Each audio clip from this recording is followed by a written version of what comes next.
Los mercados siguen corrigiendo, el S&P 500 había marcado nuevos máximos históricos y toma un respiro. El Nasdaq había tomado un nuevo máximo histórico y después también se da un respiro. El oro acercándose lentamente y a veces agresivamente a los $4.000 y después de un repunte muy agresivo toma un respiro. Parece que habló Jerome Powell y mucho no le gustó el mercado por unas palabras que dijo, pero tampoco es tan malo. Venía todo muy arriba y sabemos que históricamente, luego de la reunión del Jackson Hole, de cada año, en estos últimos años la estuvo dando Jerome Powell, el presidente de la Fed, la Reserva Federal, el Banco Central de Estados Unidos. La bolsa subía y luego de una semana y media, luego corregía. Entonces, estamos viendo de que la estacionalidad se está cumpliendo. Yo no tomaría trades ni inversiones en base completa al calendario, pero podemos ver de que más o menos año a año esto se va cumpliendo. Van a haber ocasiones en donde vamos a tener un mercado bajista y no va a ser igual, pero cuando estamos en un mercado alcista hay movimientos similares. Y eso vamos a analizar en el video de hoy, así que quédense, así analizamos todo eso juntos. Como siempre, voy a estar compartiendo la pantalla para que veamos esto y quiero que analicemos el mensaje de Jerome Powell, uno solo, en el que dice, los riesgos a corto plazo para la inflación están inclinados al alza y los riesgos para el empleo a la baja, una situación desafiante. Esto ya lo hemos cubierto en el canal y esto, lo que vamos a leer a continuación, es lo más importante, una de las razones por las que el mercado se dio vuelta. Los riesgos bilaterales significan que no existe un camino libre de riesgos. Básicamente, Jerome Powell lo que nos está diciendo es que pueden aparecer ciertas circunstancias en donde el mercado se puede asustar y eso va a hacer que la Reserva Federal tal vez tome un camino distinto. No es tan suave la caída, sino que puede ser más fuerte y eso puede volver relativamente eufórico a los mercados. Sigamos leyendo. Si actuamos con demasiada agresividad, podríamos dejar la tarea de la inflación sin terminar y tener que revertir el rumbo más adelante para restablecer por completo la inflación del 2%. Si mantenemos una política restrictiva durante demasiado tiempo, el mercado laboral podría suavizarse innecesariamente. Cuando nuestros objetivos están en tensión de esta manera, nuestro marco exige que equilibremos ambos lados de nuestro doble mandato. Básicamente lo que está queriendo decir es que tienen miedo de que la tasa de desempleo aumente y que también la inflación vaya al alza.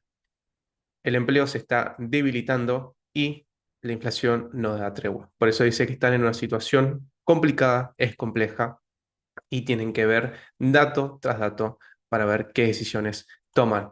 Por eso también vemos que tenemos la compra más fuerte en los últimos 3 años en el oro por parte de los ETFs. Claramente se están cubriendo los inversores, porque también el déficit fiscal sigue estando vigente, no solamente en Estados Unidos, sino en los distintos países del mundo, en los distintos estados. Siempre el presupuesto no es tan superávit fiscal, no es tan bueno, no es todo ganancia, simplemente es patear la deuda para adelante. Es en el sistema en el que vivimos, es más keynesianista, es más interventor, es más emisor, pero bueno, también así funciona y no tenemos que enojarnos en ese sentido porque he tenido conversaciones en donde dicen que eso no es ético, las decisiones de los políticos y por parte del Parlamento, el Congreso, los bancos centrales, etcétera, que no es moral, pero bueno, nosotros no tenemos el poder para cambiarlo, simplemente tenemos que entender las reglas en donde estamos jugando. Y uno es ese, el déficit constante y el gasto. Por eso vemos que el oro se sigue comprando y está escalando a los $4.000. Además de que estamos viendo que el dólar, el DXY comparado a las otras divisas más importantes del mundo, como puede ser el yen japonés, como puede ser el euro, por ejemplo, también está teniendo una caída bastante agresiva. Fíjense que está siendo de las peores rachas desde hace muchos años. Muchos, ¿no? Estamos hablando de décadas. Así que también por eso estamos viendo que la bolsa y otros activos reales están subiendo, porque el DXY, el dólar estadounidense, se está debilitando. Y de eso quiero que hablemos, porque si nosotros vemos, por ejemplo, que el S&P 500 se está cayendo un poco en estos últimos días, es como, wow, se está cayendo el S&P 500, la bolsa va a explotar, y no sé si están así realmente. Tendría mis dudas de decir que la bolsa va a explotar. Pondría en tela de juicio esa afirmación. Aparte, tenemos acá los 6.150 puntos, que yo lo tengo marcado acá, que si llegase a caer demasiado agresivo, podríamos ir a buscar estos puntos en un futuro, en estos puntos, 2.230, también 2.300, 6.300, perdón, no era 2.300, 6.200, 6.400. No hay ningún problema. Si llegase a caer, seguimos estando encima de estos máximos y es completamente normal que la bolsa tome un respiro. Debería de hacerlo. Es completamente sano. Miren, tenemos el Nasdaq también los últimos 2 días en corrección, al igual que el S&P 500. Y también está muy por encima del último máximo de febrero 2025, que luego comenzó la guerra arancelaria, el mercado se recuperó. Desde los mínimos, desde la guerra arancelaria, hasta los máximos se hizo el Nasdaq un 49%, casi un 50% de suba.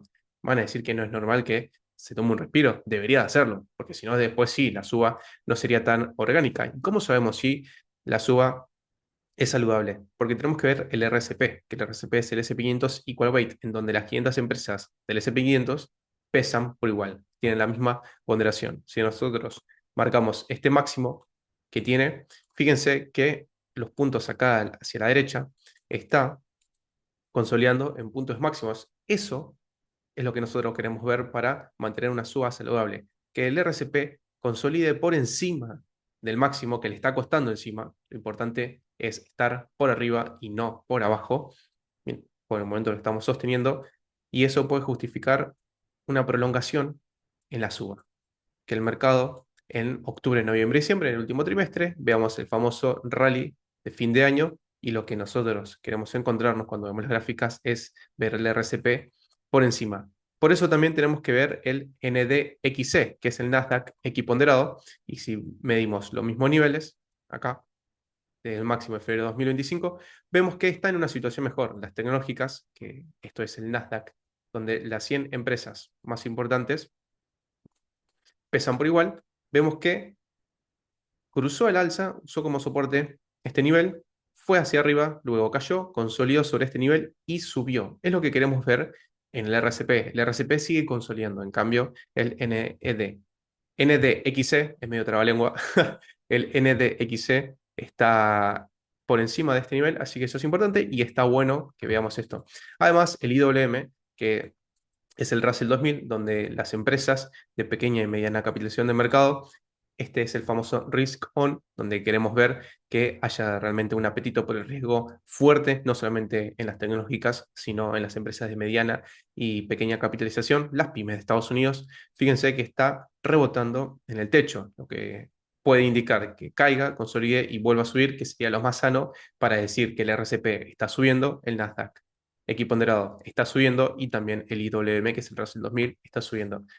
Estamos en niveles clave, fíjense que estamos muy arriba, entonces si vemos correcciones es completamente normal.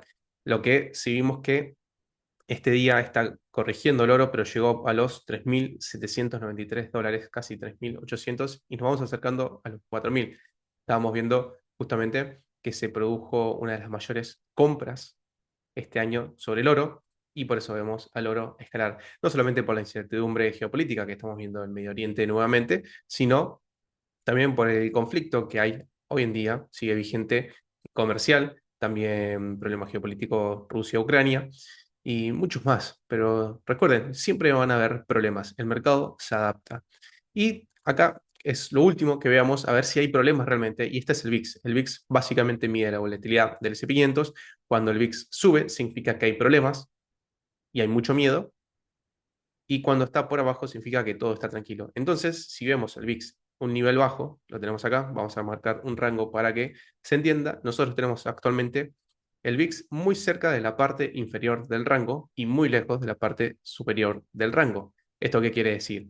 Que si en algún momento nosotros vemos una caída fuerte en el S&P 500 y el VIX se dispara enormemente, supongamos, vamos a hacer un dibujo para que se entienda, no sé en dónde está, acá, me estaba tapando esto, donde tengo la herramienta acá, gracias por la paciencia acá. Supongamos que nosotros vemos esto en el VIX, supongamos, eso sí sería una caída muy grave. que claramente después los estados van a intervenir y los bancos centrales también. Pero no lo estamos viendo. ¿En algún momento tiene que aparecer? Sí, siempre lo vemos. En agosto del año pasado vimos el Yen Carry Trade que se había acabado porque el Banco Central de Japón había subido las tasas de interés y se acabó el préstamo constante en donde el capital derivaba y se apalancaban, entonces en el momento hay que pagar las deudas, bueno, se acabó el juego ese, se disparó el VIX y muchas veces cuando pasa eso es oportunidad de compra en el mercado. Después tuvimos en abril 2025, que es la guerra arancelaria por parte de la administración Donald Trump, en donde suben las tarifas comerciales a los diferentes países, empezó con México, Canadá y después alrededor del mundo, Europa, China, etcétera. Y después el mercado corrigió. Estamos viendo que desde los puntos mínimos del, del Nasdaq, donde el VIX llegó a los 60 puntos, el Nasdaq desde este punto estaba en zona de mínimos y subió casi un 50% hoy en día, un 50% prácticamente. Y actualmente vemos el VIX abajo, así que yo no me asustaría en esta corrección. Y algo importante también es ver el MOVE, que el MOVE funciona igual que el VIX, pero en los bonos. Es mucho más importante ver el MOVE que el VIX en ese sentido porque los bonos, el mercado de los bonos es el más importante del mundo. Entonces estamos viendo que también el nivel está muy bajo. Vamos a marcar también un nivel como estos, acá, para que se entienda. Es más amplio en realidad, pero es para que se entienda la idea. Y vemos que en abril, al igual que el VIX se había disparado, el MOVE también se disparó por esta guerra arancelaria. Y si nosotros vemos octubre, noviembre del 2024, el refinanciamiento de de la deuda en Estados Unidos, entonces también se había disparado porque no estaban viniendo bien, etcétera, es otro tema. Pero más allá de eso, vemos que el MOVE está bajo. Entonces, si nosotros viéramos una caída agresiva en los mercados y el VIX se dispara y el MOVE se dispara, sí, sería realmente ese famoso miedo total en donde parece que vivimos un crash. Pero por el momento no, simplemente los mercados están en máximos, tienen que corregir, es necesario que eso ocurra. Está pasando por el momento, pueden seguir estando estas caídas, estacionalmente ocurre eso, para prepararnos en el rally de fin de año si no viene algo grande. Yo siempre les digo, para que algo de esto pase, Estados Unidos tiene que entrar en recesión oficialmente y olvídense, se acaba el mercado alcista, tiene que haber una escalada demasiado grande en Medio Oriente para decir que Estados Unidos se suma a la guerra y bueno, entonces ahí sí, se acaba el mercado alcista o que un país o una región muy importante del mundo también entre en recesión. Imagínense que Europa declara que está en recesión también. Van a haber caídas muy grandes o que se dispare enormemente la inflación y acá a medio año, un año en Estados Unidos, la tasa de interés, las tasas federales, la Reserva Federal también tengan que subir otra vez y que esté en una zona muy restrictiva comparada a la hora, eso también puede provocar un fin del mercado alcista. No estamos viendo nada de eso, todo lo contrario, la Fed está luchando para que esto no ocurra y mientras tanto los mercados corrigen. Un poco, 2 días, tres, nada más. No, no se acaba el mercado alcista. Yo lo sigo viendo bien. ¿Hay volatilidad? Sí, pero bueno, yo estoy en el mercado de cripto desde hace años y la volatilidad a mí ya es parte de mi día a día. No me vuelve loco, no, no le tengo miedo en ese sentido. En cambio veo que hay gente que se asusta y pueden ser que sean los más nuevos, pero quédense tranquilos que por el momento todo sigue igual, todo sigue en regla y lo que sigue igual, lo que sigue en regla es la actividad de este canal. Así que acuérdense de dejar su like, de suscribirse, que ayuda muchísimo. Comenten, que les respondo a todos y compartan el video si así les gustó, que venimos hablando. Veníamos hablando, acá les puse una reflexión de si Bitcoin estaba caro o no. Acá explicando sobre el recorte de tasas en Estados Unidos, oportunidades en Ethereum. Esto se le dice más jugadas Dijin Plays, que son más arriesgadas. No pondría todo mi capital en eso, simplemente pueden ser oportunidades. Ahí estamos hablando de dos memes, así que tengan cuidado. Pero si quieren aprender la tesis, ahí está. Y acá estábamos hablando si el mercado había entrado en pánico o no, si el escenario cambió o no. Así que este video es complementario al anterior, así que invito a que lo vean. No mucho más, espero que el video les haya gustado. Les mando un abrazo enorme y nos vemos en el próximo video. Chao, chao.